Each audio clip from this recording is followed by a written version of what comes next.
Voilà, plus que 30 minutes pour analyser l'actualité. C'est sur ce plateau de l'émission Les Quotidiens où nous allons parler justice, bien sûr, avec la libération de l'évêque Pascal Moukouna. Nous allons également faire mention également de Vital Kamerhe qui a sa énième demande de liberté provisoire et aussi vu son état de santé.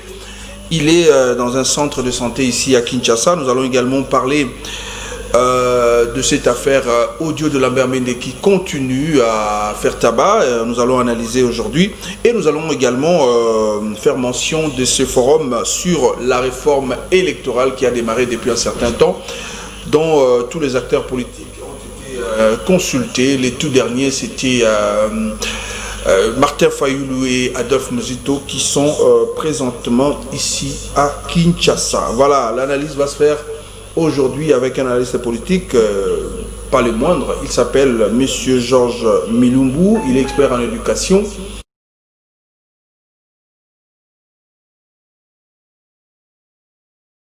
Comment vous allez? Oui, ça va, vous allez bien également. Très bien. Voilà, on va démarrer rapidement avec cette actualité qui est à chaud, la libération de l'évêque Pascal Moukouna. Votre point de vue? Oui, nous ne pouvons que apprécier à juste titre l'exercice de l'état de droit, mais seulement la question présente un peu d'inquiétude, parce que vous savez ce que nous appelons clameur populaire. La vidéo a circulé même à nos enfants. Vous pouvez vous imaginer. Et finalement, celui qui était à la base de ça, il est libéré pour dire il n'y a pas suffisamment de preuves. Nous nous disons, quel est le message qu'on donne aux enfants, aux jeunes pasteurs, aux fidèles? Nous disons, ok, si il n'y avait pas suffisamment de preuves, tant mieux. Nous pensons que le cas de Kamerhe aussi, il n'y aura pas suffisamment de preuves. Parce que lui, du moins, on sait que les 57 millions ont été versés dans les comptes d'Izo Djamal. On ne nous a pas démontré une seule fois où il y a 1000 francs au nom de Kamerhe. Les erreurs administratives, est-ce que c'est le seul Kamerhe qui a commis les erreurs administratives? Nous disons, est-ce que nous ne pouvons pas considérer qu'il n'y a pas suffisamment aussi de preuves? Parce que l'état des droits, c'est cette dynamique-là. Nous pouvons croire que l'état des droits nous amène aux gens, dès qu'on vous acquise, vous pouvez aussi vous défendre et on peut vous acquitter. Donc comme on vient d'acquitter le pasteur Moukouna, nous attendons aussi acquitter Kamerhe et bien d'autres encore. À vous entendre dire, c'est comme si vous n'étiez pas en train de faire confiance à la justice congolaise. Moi, je connais la justice congolaise depuis que je suis né. Il y a bien des conflits, les conflits de parcelles, les conflits de terres.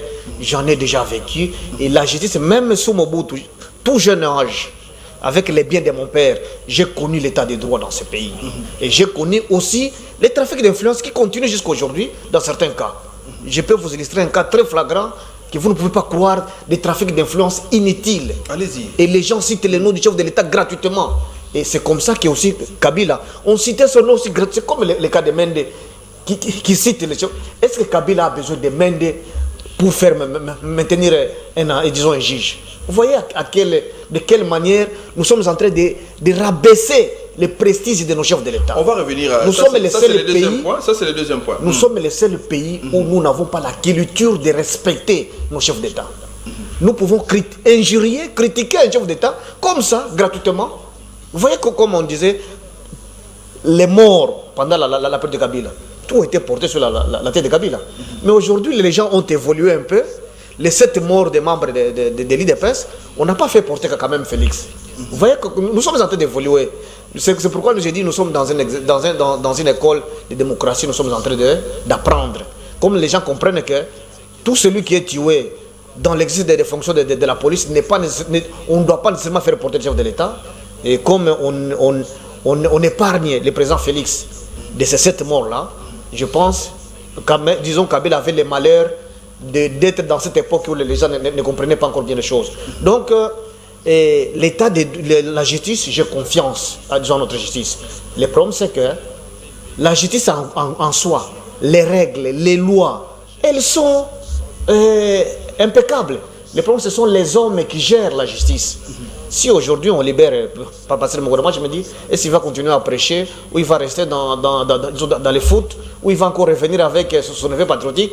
Moi je peux les conseiller qu'il reste un peu dans l'ombre, hein, qu'il renouvelle aussi la classe des pasteurs dans son église, parce que cette vidéo, que ce soit lui, que ce soit pas lui, ça donnait un message pas très bon à nos enfants, à nos sœurs, et ainsi de suite. Voilà, faisons confiance à la justice qui l'a quitté sûrement, hein, comme il l'a dit, par insuffisance de preuves, le pasteur a été donc libéré. Voilà, puisque nous l'avons cité également, Vital Caméré, lui également est à sa énième demande de liberté provisoire, qui n'obtient pas gain de cause jusque-là.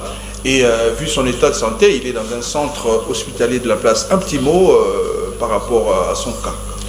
Moi, je pense, si son cas, sur le plan politique et sur le plan spirituel, nous disons, il y a la notion du triangle.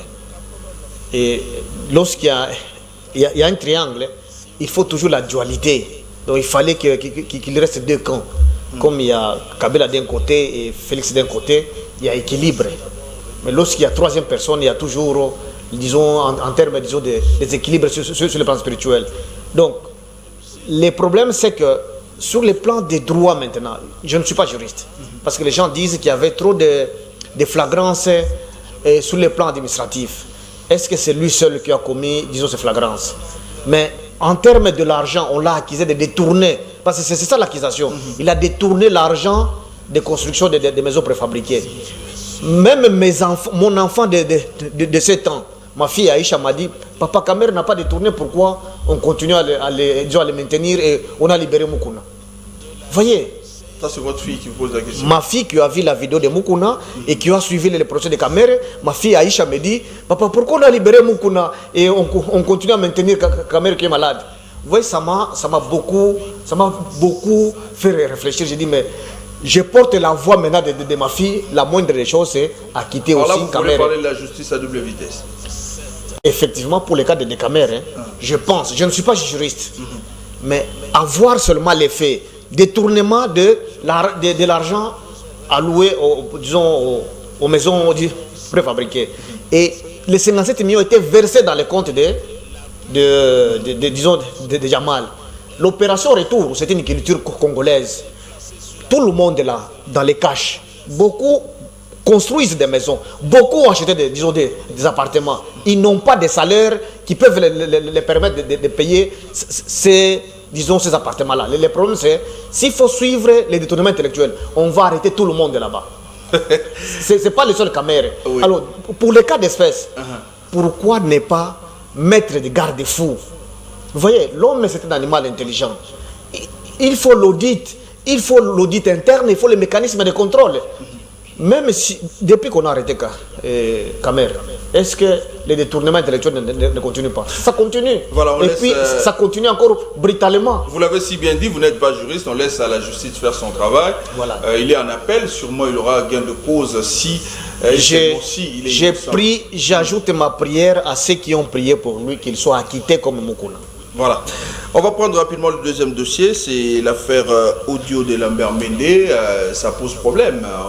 Les gens se posent la question en ce qui concerne bien sûr cette alliance FCC cache de plus en plus. Nous continuons à être face à des crocs en jambes apparemment, selon les constats de certaines populations. Oui, ce que moi je sais, c'est une culture congolaise. Lorsque quelqu'un il est en mal, il a une mauvaise image de soi. La moindre des choses, c'est utiliser les trafics d'influence. Kabila en a souffert comme ça. Beaucoup ont gagné même des millions. Selon vous, c'est un trafic d'influence? Est-ce que Kabila a besoin de Mende pour que Mende intercède pour lui, pour qu'un juge soit maintenu? Est-ce que Félix, il a besoin de qui que ce soit pour que un jugement ou quoi que ce soit se fasse? Vous voyez, lorsqu'il a décidé de nommer les généraux, disons dans l'armée et dans certains services, sans attendre le Premier ministre, est-ce que c'est passé? Est-ce qu'il devait dire donc qu'il appelle d'abord, je ne sais pas qui son lieutenant pour ça? Kabila n'a pas besoin de Mende pour faire maintenir un juge.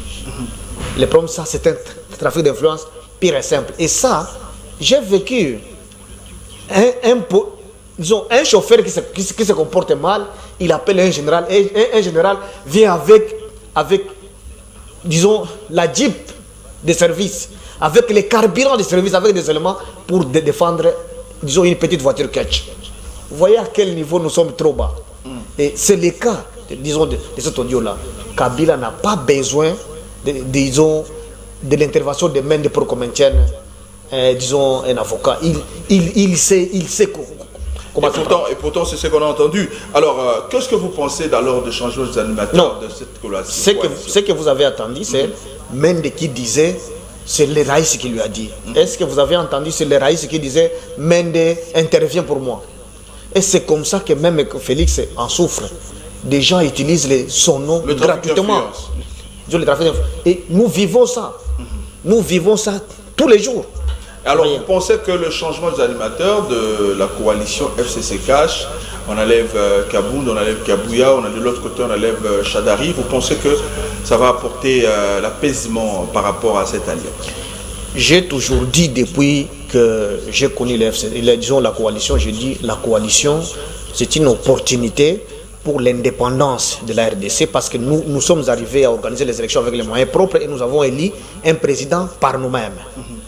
Parce que si aujourd'hui on dissout l'Assemblée des institutions et qu'on arrive aux élections par exemple anticipées comme Martin Fayulu l'a dit, c'est-à-dire que nous n'aurons pas les moyens pour organiser nos propres élections et élire notre propre président. Ce sont les Occidentaux qui vont nous financer. Et la main qui donne, c'est elle qui dirige, qui dicte. Donc on ne va plus voter un président que nous voulons.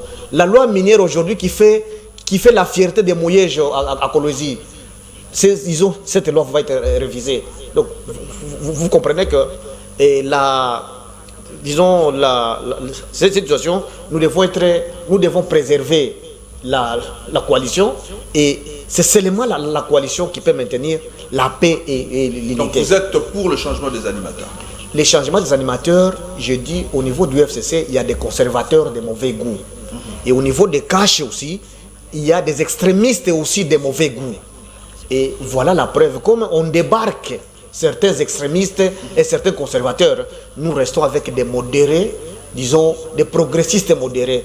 Et c'est seulement dans ces conditions-là que l'unité de ces pays et le débat sur les personnes va être réduit. Vous voyez que depuis que nous sommes là, la coalition ne donne pas de réponse à la population. La famine, les soins de santé, l'éducation de qualité. Ces questions-là ne trouvent pas de réponse. Mais le débat, c'est sur réforme, Rossard, Kabound. Vous voyez, c'est seulement sur des débats comme ça. Alors, M. Milumbu, et ça ne fait pas avancer les choses. Je pense que ce groupe qui reste va nous aider à réduire les débats sur les personnes et qu'on discute sur les vraies questions. Pensez-vous que si ces changements n'apportaient pas gain de cause, pouvons-nous opter cette fois-là pour la cohabitation entre les FCC et les CACH? Non, la cohabitation, ça va être en termes de suicide de l'IDPS et du PPRD. Expliquez-vous. Parce que si nous allons dans la cohabitation, c'est-à-dire que le FCC va diriger seul le gouvernement. Et il y aura un blocage total dans la méfiance la plus terrible. C'est pourquoi ils doivent vivre avec l'hypocrisie dans la coalition. Et disons, il y aura un rapport de force. Et qui va gagner? C'est là que Mali peut venir rapidement chez nous. Vous voyez, soit le peuple va être fatigué de ces petits groupes de gens qui nous dirigent aujourd'hui parce que la MOUCA réclame la vraie zine. L'IDPS à travers son CG, ils ont dit que toutes les institutions ont été nommées. Est-ce que la majorité des Congolaises, si le peuple congolais a accepté le moindre mal, c'est parce qu'ils veulent le changement et la paix. Alors si ces groupes-là ne se comportent pas bien, la majorité silencieuse va reprendre son pouvoir. Et en reprenant le pouvoir, on va faire partir tout le monde. Si on dit non, allons dans les négociations, les dialogues, la population va demander une transition sans le président actuel. Pas ce qu'il faisait avec Kabila. Si Kabila, disons, ça n'a pas marché, chez lui, ça va marcher parce que le contexte est différent et la dynamique de la population congolaise, elle est différente. Voilà, on va prendre rapidement le dernier point, c'est le forum sur la réforme électorale à Kinshasa. Tout le monde est en train de parler de la crise généralisée. Martin Fayulu a proposé une sortie des crises. Et voilà, il y a aussi le groupe de G13 qui propose également de réformes pour les élections avec ce qu'il y a eu avec l'enterrement de Manda. Et voilà, qu'est-ce que vous pensez déjà, M. Georges Mulumbu, concernant ces forums? C'est ce que je plains la coalition FCC Cash. La coalition donne la parole à la Mouka gratuitement. Au lieu de renouveler la classe politique crédible, nommer de bonnes personnes pour faire bouger les lignes, mais il reste dans les discussions des hommes et finalement on donne la parole à la Mouka. Et s'il continue comme ça, les élections en 2023, il faut donner la place à la Mouka gratuitement comme ça et la Mouka va rafler les voix. Le problème c'est que ce qu'ils font là, il n'y a rien de nouveau. Le problème c'est les Congolais, nous avons un problème d'hommes. Là où nous attendons les experts, les politiciens, les religieux se mêlent sans expertise. Est-ce que la situation disons, personnelle, mais c'est la même Malumalo, ça ne peut pas nous apprendre. La situation des pasteurs Moulunda, ça ne peut pas nous apprendre. On a mis des gens parce qu'ils sont trop fidèles, trop croyants. Est-ce qu'ils n'ont pas été insultés? Le résultat a été celui que nous avons. On a mis Nanga. C'est le fruit des élections de soi-disant les églises, non? Est-ce que les problèmes, cette fois-là, c'est la loi ou les problèmes, ce sont disons, les animateurs? Les élections, c'est une question technique. Mais on met entre les mains, disons, des églises. Les gens qui ont étudié la théologie, on leur donne la responsabilité. On prend les politiciens, on leur donne la question technique. C'est pourquoi ça ne marche pas. On n'a pas besoin nécessairement de réformes. Nous avons un problème d'hommes au Congo. Si aujourd'hui les élections s'organisent, moi je souhaiterais même qu'on puisse maintenir Nanga. Et seulement que Fayulu et tous ces gens-là sensibilisent la population, que la population s'approprie du processus disons, électoral. Les jours du vote, que ces trois personnes qui dirigent un bureau de vote ne sortent pas sans laisser les PV. Vous verrez que tous ces débats et ce que nous faisons sont inutiles. Et puis, pour réformer une loi, on n'a pas besoin d'un atelier financé par les pays étrangers. Moi qui voici, il y a la loi sur la réforme de la police. Elle a été promulguée sous Kabila. Nous l'avons élaborée, nous. Est-ce que vous aviez entendu des bruits comme ça? C'est parce que nous avons élaboré, comme ils sont en train de réfléchir. Ils réfléchissent, qu'est-ce qu'il faut faire? Ils vont faire porter dans les cadres institutionnels. Ils font leurs propositions. Ils font porter aux soi-disant députés qui sont là. Ces députés-là vont au Parlement parce que c'est la seule institution qui va voter cette loi. Même s'ils font n'importe quoi, ça doit passer par le Parlement. Mais ce n'est pas mauvais de réfléchir. Pourquoi ils sont en train de réfléchir pour proposer? C'est une très bonne chose, il faut soutenir. C'est une très bonne chose. Pourquoi en faire une publicité? Parce que c'est un exercice normal. Je te dis que nous avons fait voter la loi sur la réforme de la police qui est en vigueur. Est-ce que moi je suis qui dans ce pays? Vous voyez que je suis un Congolais seulement, avec mon expertise, et nous avons fait porter un député du PPRD, disons, les mandats passés. Et ça a été promulgué. Qu'est-ce qui les empêche aussi, avec les députés qu'ils ont? Ils élaborent un projet et ils amènent ça au Parlement. C'est la moindre des choses. Et l'état de droit que nous pensons tous crier à longueur de journée, nous voulons marcher en dehors des institutions. Finalement, quelqu'un va naître au Maniema ou à Rutshuru, il se dit, moi aussi je suis président, venez négocier, et il réunit quelques individus, il dit non, il faut qu'on... Vous voyez dans quelle situation, dans quelle dynamique ils ont de nous amener. Ça, c'est l'Occident qui veut chercher quelle est la porte d'entrée pour imposer son vouloir. Je donne un exemple. Aujourd'hui, en ce qui concerne les élections, on parle de l'illégitimité. Vous avez entendu cela lors des dernières élections. Il y a un point de la Constitution, un article qui prévoit les élections à 2 tours. Est-ce que s'il faut réfléchir en termes de réforme pour changer cela, revenir à 2 tours, est-ce que c'est mauvais? Est-ce qu'il faut les faire avec publicité en dehors des institutions? Je vous ai donné l'exemple que nous avons conçu la loi sur la réforme de la police, qui est aujourd'hui en vigueur. Est-ce que vous aviez entendu des communiqués à la radio? C'est comme le soi-disant professeur Kabambala. Il peut bien avoir ses idées. Il fait porter à un député. Les députés de la Mouka, de Cash, tout celui qui veut cette réforme, ils discutent dans un cadre institutionnel. C'est comme ça que nous pouvons nous faire respecter, nous Congolais. Avec cette dynamique-là, nous ne ferons jamais respecter devant un petit blanc. Est-ce que vous comprenez? Si je comprends, c'est notre souveraineté. La préoccupation de M. Georges Mulumbu, vous n'êtes pas contre le forum, contre la réflexion des Congolais, mais vous voulez que ça se fasse dans les institutions. Dans les cadres institutionnels, sans faire la propagande, sans faire la publicité. La réforme, moi, j'ai déjà introduit des réformes.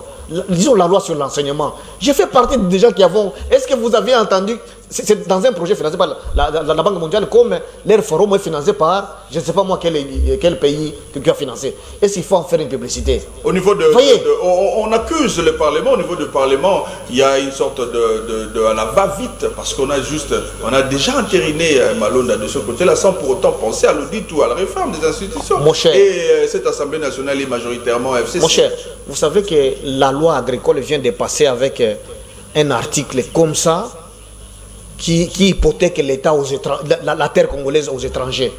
C'est déjà voté, non? Est-ce qu'on a... Vous voyez, ce sont des questions sérieuses. Nous, Congolais, nous sommes absents. Notre terre, un étranger peut occuper comme ça. Mais sur disons la loi électorale, je dis qu'on amène ça dans un cadre institutionnel, que ce soit voté comme toutes les autres lois. C'est une question de souveraineté. C'est une question de dignité congolaise. C'est une question de dignité de l'homme noir. Est-ce qu'il faut que seulement ces petits ateliers soient financés par la Belgique et que toute la classe politique se mobilise pour ça? Vous voyez comment est-ce que nous nous réduisons à des élèves, à des mercenaires de l'Occident? C'est là que moi, ça me gêne comme quelqu'un qui milite pour l'indépendance de ces pays, au même titre que Lumumba, au même titre que, je citerai aussi dans la même lignée Joseph Kabila. Vous voyez? Et pourquoi Félix ne peut pas entrer dans l'histoire? Parce que laisser des ateliers comme ça, qu'ils réfléchissent, oui, mais qu'ils versent ce qu'ils font, disons, à l'Assemblée, et c'est tout. Alors par rapport à tout cela, pouvez-vous confirmer que la RDC est en train de passer un moment de crise généralisée? La crise, nous avons la crise du capital humain. Nous n'avons pas l'expertise utile. Vous voyez, sur les questions électorales, c'est une question qui devait requérir l'expertise congolaise. Mais on prend les pasteurs qui ont étudié la théologie, on les bombarde là. Certains députés qui faisaient les champs, l'agriculture, on les bombarde là. Qu'est-ce qu'ils vont faire à part les bruits? Et finalement, ils vont verser chercher les dialogues pour que... Voilà les figures qui sont là. Ce sont les figures qui ont perdu des postes, qui veulent récupérer des postes encore. Est-ce que c'est comme ça que les pays doivent se développer? Alors, la maman qui voit l'enfant qui n'étudie pas dans une bonne classe de qualité, est-ce que cette maman-là a besoin de ce forum-là? Si crise il y a, qu'est-ce que vous pensez du plan de sortie de crise proposé comme ça par la MOUCA, notamment par Martin Fayulu? Martin Fayulu doit être patriotique. Au lieu de rester dans le populisme, il doit préparer des stratégies pour avoir encore la population qui va l'accepter en 2023. Parce que ce qu'ils font, c'est pour distraire la population et glisser en 2023. Donc, c'est dire que ces gens-là ne sont pas prêts pour les élections en 2023. Ils sont en connivence avec les FCC et les cash. Non. Bon, je ne sais pas. C'est ça qui est vrai. Nous savons qu'il y a, comme ils disent... glissement, en faveur de qui il y aura glissement? C'est en faveur de ces groupes de gens-là, certains qui ont triché, certains qui ont été nommés. Vous voyez comme ils sont en train de réclamer là. C'est en faveur de ces gens-là qui trouvent qu'ils sont en rupture avec la population. Et nous autres, nous avons hâte d'assister aux élections en 2023. Et s'ils continuent comme ça, le peuple va s'élever et il va, disons, les mettre en mal. Voilà, nous avons présenté M. Georges Mulumbu comme étant expert en éducation, mais analyste politique. On ne va pas terminer cette émission sans pour autant avoir un mot de sa part en tant qu'expert en éducation en ce qui concerne bien sûr l'enseignement et puis de du Congo. Vous savez que dans quelques jours, il y aura des épreuves des examens d'État et aussi la rentrée scolaire pour l'année 2020-2021. Votre lecture et on va terminer par là. Oui, on ne peut que, disons, encourager les enfants pour qu'ils terminent leur cohorte, leur cycle d'études, mais notre système d'évaluation, c'est un très mauvais système. Ça ne permet pas que l'enfant développe les raisonnements, les jugements. Nos enfants apprennent comment mémoriser l'histoire belge, les histoires amusantes de l'Europe. Et on les évalue à la fin comme si on était en train de vouloir, disons, les attraper. Vous voyez, et ce système d'évaluation, nous avons proposé des réformes depuis 2010. Malgré que les politiciens prennent des discours, ils citent la stratégie comme ça dans leurs discours, mais la mise en œuvre, est-ce que c'est Félix ou Kabila qui devait les mettre en œuvre? Ce sont les ministres, les secrétaires généraux et bien d'autres personnes. Mais le problème du Congo, c'est un problème du capital humain. Beaucoup d'autodidactes occupent l'espace politique là où l'expertise devait être.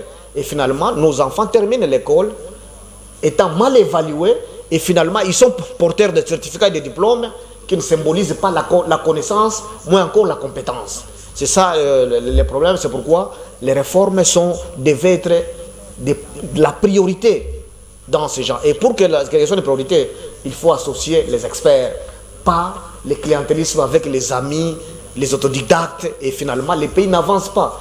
Tous ces débats-là, réforme. Vous savez que, disons, le système électoral a été réformé plusieurs fois. L'année passée, disons, les élections passées, il y avait une plénière. Tout ça comme mécanisme, est-ce que ça donnait des fruits? On a nommé des gens, non? Donc le problème, c'est l'homme congolais. Voilà. Là où il y a des questions disons, de l'expertise, il y a moins d'experts, il y a plus d'opportunistes et d'autodidactes. C'est ça le problème congolais. Voilà, Monsieur Georges Mulumbu, merci en tout cas d'avoir partagé ce plateau avec nous. C'est moi qui vous remercie pour l'opportunité et nous rêvons qu'une autre RDC est possible car le changement est une loi.